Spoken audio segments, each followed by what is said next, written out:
Viúvas do indigenista Bruno Pereira e do jornalista britânico Dom Phillips voltaram ao Vale do Javari, no Amazonas. Repórter Bruno Pinheiro volta com a gente agora ao vivo, com mais informações desse assunto. Bruno, qual é o objetivo desse retorno aí ao local do assassinato?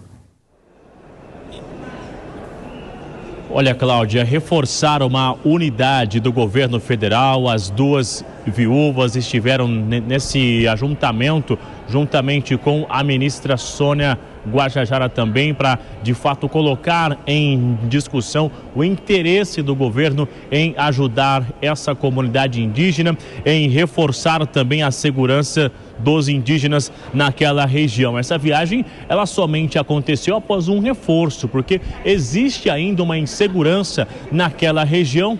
As viúvas, após o acontecimento, após os homicídios e os corpos serem localizados, elas não tinham retornado ainda naquela região e retornaram então ontem essa reunião com representantes do governo federal e com várias lideranças indígenas que estiveram ontem nesse ajuntamento, reforçando que há um interesse do governo em uma força-tarefa de não mais essa comunidade viver acuada, ou seja, de haver de fato um olhar do governo federal e reforçar essa segurança na comunidade indígena. Cláudia.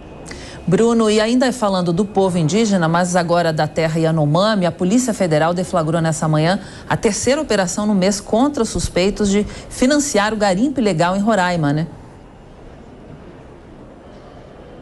Justamente, Cláudia, essas são imagens recuperadas de há cerca de alguns minutos. Essa operação é em andamento em vários estados, no estado de Mato Grosso, inclusive, onde integrantes e alvos da operação da Polícia Federal nos últimos 24 meses acabaram articulando e movimentando cerca de 47 milhões de reais. O que a gente vê aí são os alvos, essa operação que aconteceu logo nas primeiras horas do dia. Agentes da Polícia Federal chegaram em várias residências, localizaram com esses envolvidos e investigados no esquema que movimentaram cerca de 271 milhões em cerca de 4 anos lá na comunidade Yanomami, e já no estado de Mato Grosso, nos últimos anos, uma movimentação de 47 milhões de reais. Um suspeito só,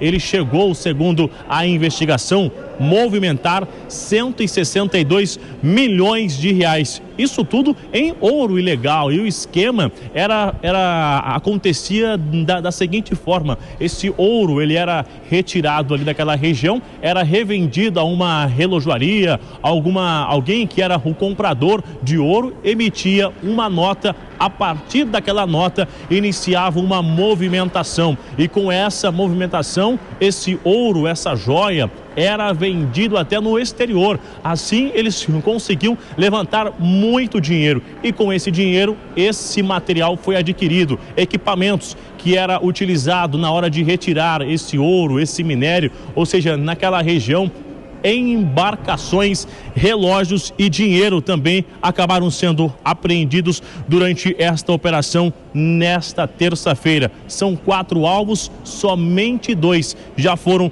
localizados, os outros estão foragidos. A gente vai continuar então acompanhando essa operação no estado de Mato Grosso. Esse alvo que acabou circulando e movimentando cerca de 47 milhões é ligado à Rainha de Sararé, uma mulher de 48 anos que em 2022 ela também acabou sendo alvo de uma outra operação no mesmo esquema criminoso. Então, uma operação que atinge vários estados, o estado de São Paulo, inclusive. A gente vai continuar acompanhando até chegar a identificar esses outros alvos, mas a gente já consegue entender esse olhar da Polícia Federal após uma denúncia na comunidade Yanomami, revelando um esquema criminoso de garimpo ilegal e que movimentou muito dinheiro nos últimos 4 anos. Cláudia.